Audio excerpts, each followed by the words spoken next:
19 hari kita melaksanakan ibadah saum Ramadan. Di Ramadan ini sangat luar biasa. Beda dengan tahun yang lalu. Ketika masjid, musolah, dan sarana ibadah yang lain disarankan oleh pemerintah kita, di dalam hal ini Kementerian Agama dan Provinsi serta Kemenak Pusat, bahwa disuruh kita untuk melaksanakan ibadah di rumah karena pandemi sangat luar biasa pada waktu itu. Tetapi ternyata banyak antusias masyarakat. Di antara golongan ada orang-orang yang luar biasa pengen juga datang ke masjid. Karena kenapa masjid ditutup? Nah, sekarang masjid sudah dibuka nih Pak, Bu. Masjid sudah dibuka, ternyata jamaahnya masih sepi. Betul. Disinilah kita melihat kualitas keimanan seseorang,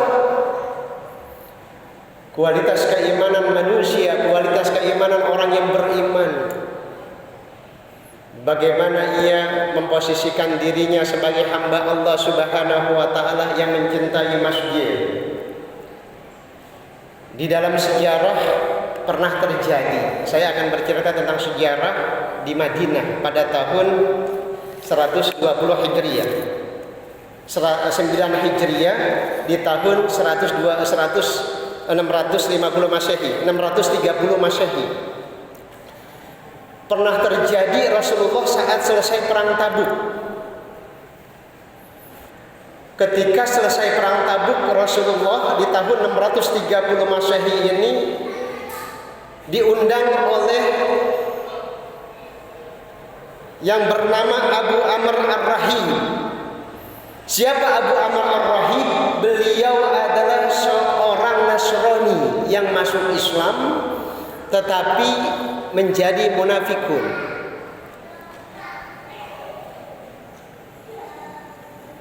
Syekh Amr Ar-Rahib ini mengundang Rasulullah ketika selesai perang Tabuk untuk sholat di sebuah masjid yang berdekatan dengan Masjid Quba.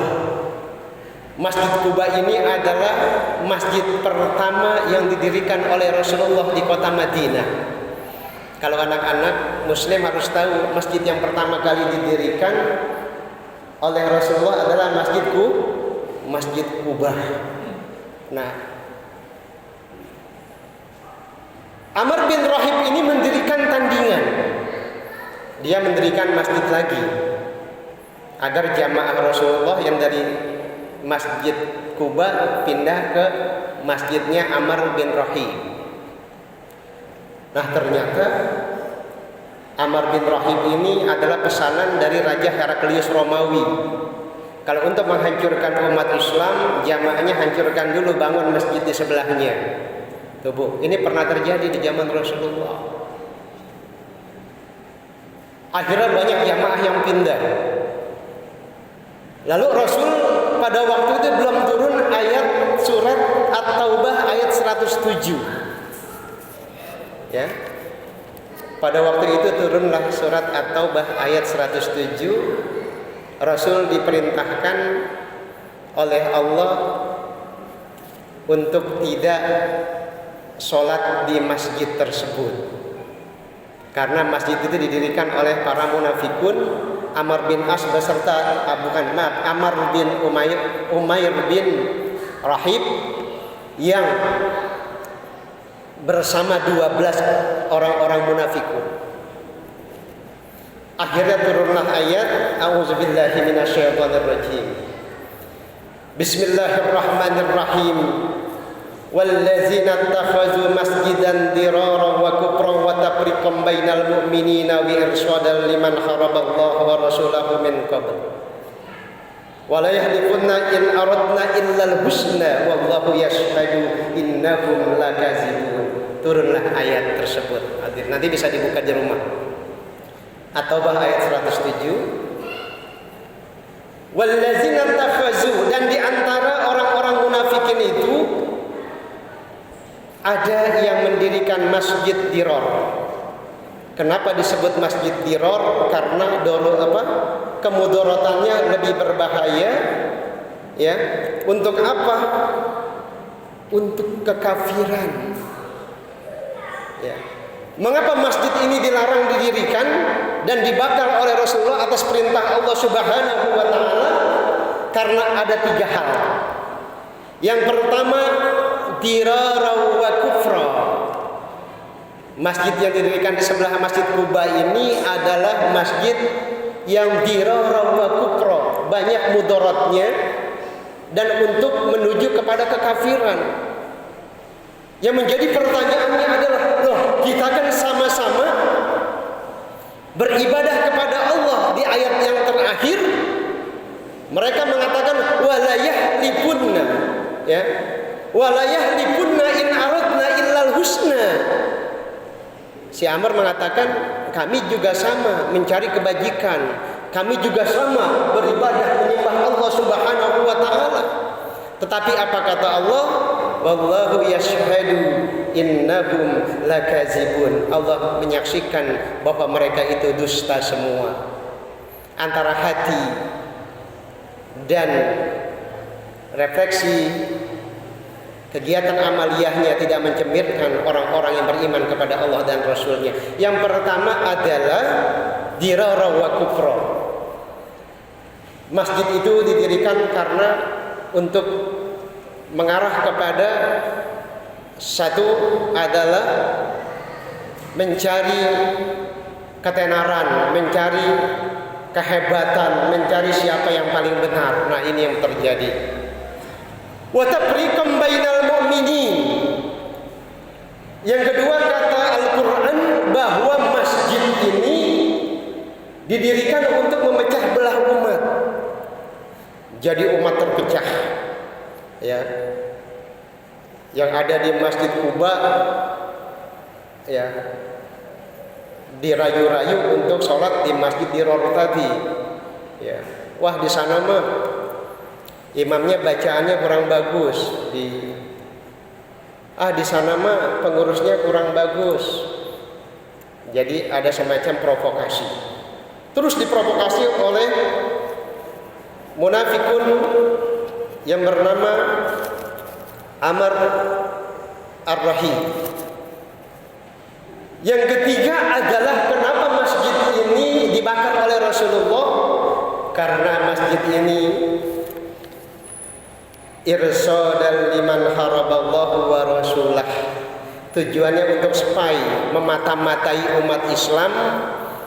Bagaimana perjuangan umat Islam di masjid itu, ya, informasi yang dari masjid disampaikan ke Raja Heraklius Kaisar Romawi, kemudian untuk diperangi oleh mereka.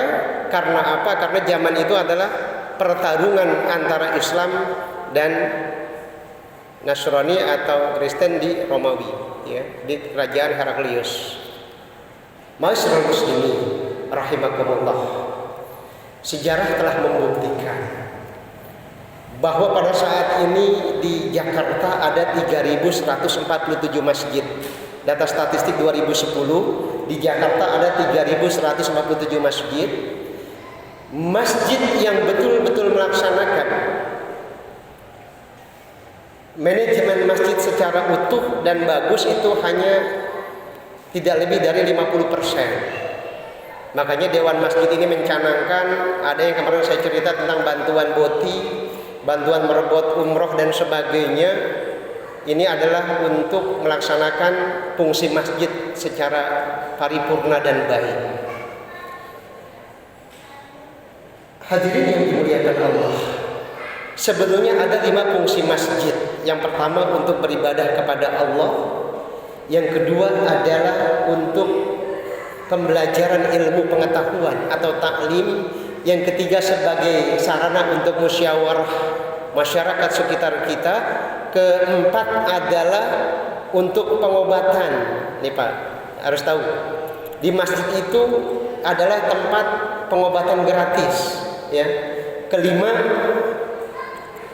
adalah untuk asrama atau tempat tinggal. Nah, kalau sebagian yang nomor 5 ini memang pada saat ini ya jarang-jarang dan belum ada. Hanya masjid-masjid tertentu, terutama Jogokarian dan masjid-masjid yang bagus, dia biasanya menyediakan tempat asrama untuk penginapan. Kita kembali, kita laksanakan fungsi masjid secara benar. Kalau saya memperhatikan, melihat ya beberapa masjid yang saya kunjungi, mungkin Al-Barakah adalah bagian dari diantara masjid yang manajemennya sudah cukup bagus ya. Apalagi sekarang tahun ini sudah ada imam dari Hafizul Quran. Saya sudah berkeliling selama 20 malam ini, ada sekitar 10 masjid ya, 10 masjid yang saya keliling karena memang tugas saya sebagai penyuluh agama Islam, termasuk di RJ Raudhatul Jannah, kemudian di beberapa masjid di Jakarta Utara dan di Kembangan serta Taman Sari dan Grogol, terus Kalideres dan Tangerang. Yang saya dapati baru 2 masjid yang menggunakan Hafizul Quran, di Al-Barakah dan di Raudhatul Jannah ya. Kalau Raudhatul Jannah kan ya Hafizullah Ustadz Abdurrahman. Perlu Bapak Ibu ketahui, kebetulan kami bertiga ini satu alma mater. Ustadz Dahlan dengan saya sama sekolahnya di SMA Negeri 33. Ustadz Dahlan kakak kelas saya, beda 1 tahun. Kalau Ustadz Abdurrahman Al-Hafiz adalah adik kelas saya ya, adik kelas saya. Kemudian Ustadz Subki Al-Buburi kakak kelas ya. Jadi kita berempat ini satu alma mater di SMA Negeri 33. Alhamdulillah kita bertemu di ladang dakwah, mudah-mudahan li'ila'i kalimatillah ya.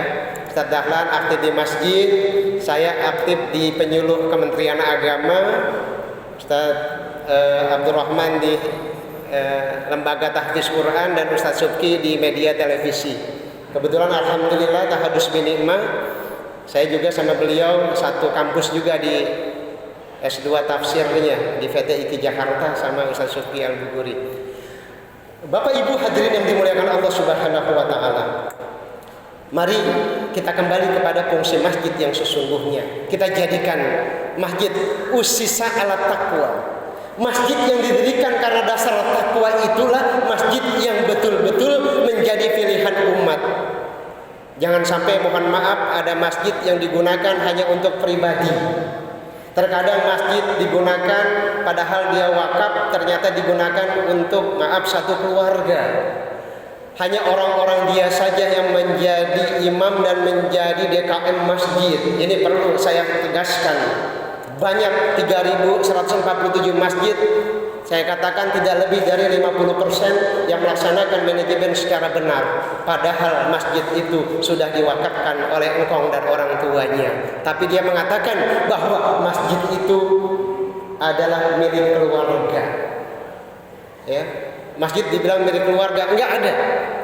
Masjid tidak ada milik pribadi hadirin. Masjid itu milik umat, usisa ala taqwa, didirikan atas dasar takwa. Apa kata Allah di ayat selanjutnya? Di ayat selanjutnya adalah la takum fihi abada. Kalau ada masjid yang digunakan untuk kepentingan pribadi, tujuannya adalah untuk memecah belah umat, tujuannya adalah untuk memata-matai umat Islam, maka kata Allah wa takum bihi abada, jangan engkau sholat di dalamnya selama-lamanya. Tuh. Jadi Rasul dilarang. Rasul dilarang oleh Allah, ya Rasul, jangan engkau sholat di masjid dirar itu. Karena apa? Masjid dirar itu masjid sepai dari orang kafir. Untuk memata-matai kamu wahai Rasul, kata Allah, maka la takum bihi abada. La masjidun usisya ala taqwa min awali yaumin ahaqqu an takuma fi. Masjid yang didirikan atas dasar takwa itulah, kata Allah, awal di mana lebih berhak untuk kamu sholat di dalamnya. Kenapa? Fihi rijalun yuhibbuna ayyatahharu.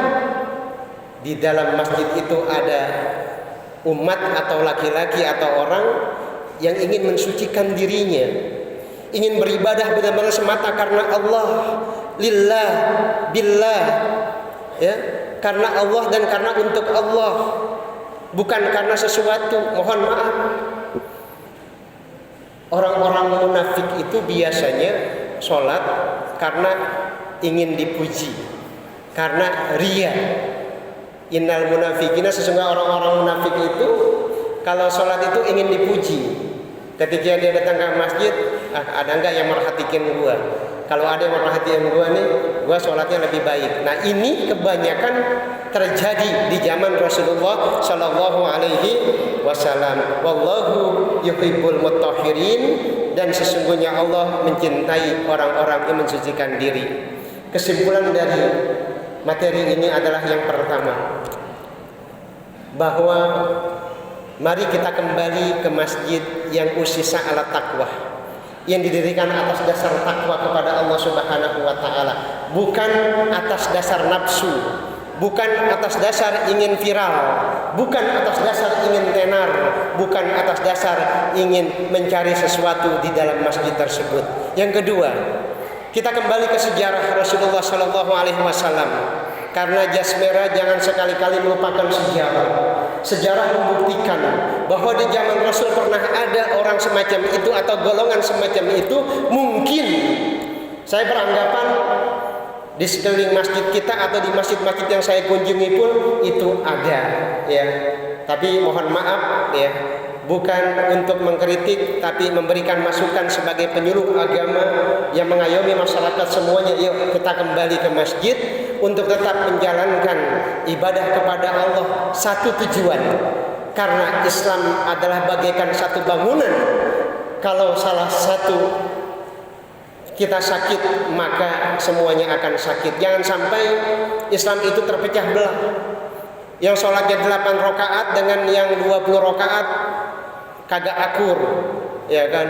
Yang sholatnya pakai kunut dengan tidak pakai kunut tidak akur. Padahal kita satu kiblat kita, imam kita satu, yaitu Al-Quranul Karim. Tuhan kita adalah Allah Rabbun Jalil. Imam kita Al-Quran, sahabat kita adalah kaum muslimin. Tidak ada halangan untuk kita tidak saling mencintai. Yuhibbunallah, karena Allah Subhanahu wa ta'ala. Yang terakhir, yang ketiga adalah mari saya menghimbau kepada para jamaah Masjid Al-Barakah khususnya yang di sekitar kita. Kita sama-sama meninggikan li'ila'i kalimatillah. Sekarang masjid kita sudah bagus. Jangan dilihat bagusnya saja, tapi isinya pun harus berkualitas. Sekarang sumber daya manusianya sudah bagus, maka yuk mari kita sama-sama bangun.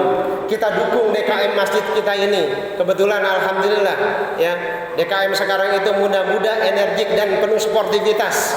Artinya sama-sama kita menuju masjid ussisa ala taqwa, yang didirikan atas dasar takwa kepada Allah Subhanahu wa taala. Mohon maaf lebih dan kurangnya. Kalau ada jarum yang patah, jangan kau simpan di dalam laci. Kalau ada kata yang salah, jangan disimpan di dalam hati. Wa qadir jari-jari sayyidi murun wala murun lima jarah lisan. Kalau pedang lukai tubuh, masih ada harapan bisa sembuh. Tapi kalau lisan lukai hati, hendak kemana obat kau cari. Mohon maaf apabila kata-kata saya sedikit agak menggugah, memotivasi, serta mengkritik sebagian jamaah. Mohon maaf lebih dan kurangnya. Usikum wa nafsi bitaqwallah.